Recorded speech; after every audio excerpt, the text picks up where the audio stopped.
هو غير في مراكز اللعيبه، خلى زيكو مع صلاح في العمق، جاب امام على الجهه اليمنى، حط مرموش ناحيه الشمال. بقى ايقاع الكره سريع، الايقاع بتاع الكره كابتن محمد سريع.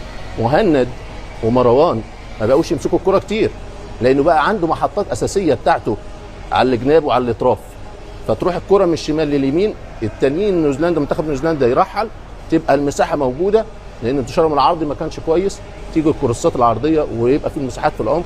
اعتقد اداء كبير بالنسبه للفريق وفاعليه وبشخصيه. احنا بدايه الاستوديو لما تكلمنا عن احتراف مصريين في اوروبا، انت قلت ايش؟